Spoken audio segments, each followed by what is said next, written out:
আপনারা অনেকে আমারে প্রশ্ন করুন ভাই আপনার মূল পেশা কোনটা? আমার মূল পেশা হইতাছে অনলাইন বিজনেসের পাশাপাশি বড় বড় ফিশারি কেনা বেচা করি। যেমন এই ফিশারিটা কিন্তু 2022-23 থেকে এই জায়গা তুই আমি কিনে রাখছি। এখন আজ গোছে এক দিতাম আইছে, এটা আমাদের মাছ কিরম আছে বুঝছেন। বাংলাদেশে ভালো কিছু করে খাওয়ান যেত না, আমি গরিব মানুষ ফিশারিটি দিছি। এখন আমার ফিশারি উফরিতে রাস্তা তৈরি করে ফেলছে। আরেক বেড়ার কাণ্ড দেখবেন, বেড়া ভুল করে ইন্দা রাস্তা মনে করে সাইকেল লয়ে আসে চালানির লেগিয়া। তাক যেহেতু ভুল করে লয়ে আসছে, এটার লেগে ফিশারি উফরিতে আমি সাইকেল চালানির লেগে দিছি না, আমি কান্দ করে পার করে দিছি। দাদা আপনি মনে হয় ভুল কথা শুন, এটা তো রেল ক্রসিং থেকে হাটকলা বাজার পর্যন্ত সামনের যে রাস্তাটা এটা।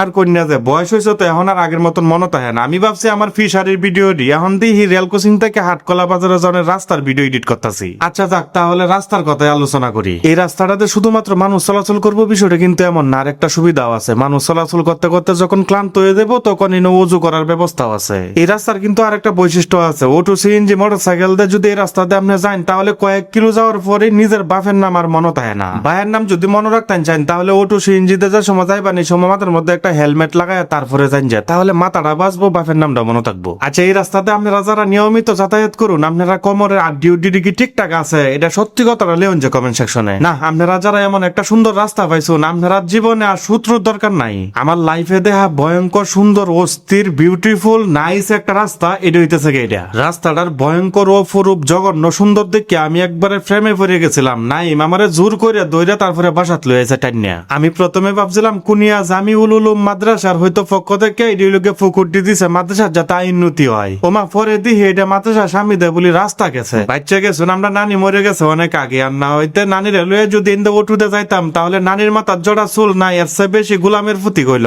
ওই বেটা নাইম দেখকে আই চুলটা পরে যাবে, এটা কিন্তু দিঘি। ও আচ্ছা, একটা কথা কইতাম তো ভুলে গেছি, আপনারা যারা সাঁতার না জানুন যদি চলাফেরা করতে গিয়ে রাস্তার মধ্যে যে কোনো জায়গা যদি ফইরে পানির মধ্যে ডুববে যান তাহলে কিন্তু কর্তৃপক্ষ দায়ী না। এই বড় বড় দিঘি আর ফিশারিটির দায়িত্বে যারা আছেন আপনারা ওইটা ফিশারিটি আরো বড় করে দেওয়া আর না হইতে ফিশারিটি বন্ধ করে দেয়, ঠিক আগের মতন একটা বালা রাস্তা করে দেওয়া হয়। একটা কথা মনে রাখেন যে 10-এর লাঠি একের কিন্তু বোঝা। 10 গ্রামের লোক যখন ইন্দে চলাচল করে তখন কিন্তু আপনারা সবাই অভিশাপই দেয়। এটার লাগে তারার অভিশাপ থেকে বাঁচার লাগে রাস্তাটা করে দেওয়া হয়। মাদ্রাসা ছাত্রছাত্রী থেকে শুরু করে কলেজ বা সিটির ছাত্রছাত্রীরাও কিন্তু এই রাস্তা ব্যবহার করে, এমনকি সর্বস্তরের মানুষ কিন্তু এই রাস্তাটাতে যায়। আর তখন কিন্তু গোলামের ফুটকো একটা গালি দেওয়া যায়, আমি নিজের কানে শুনিয়েছি।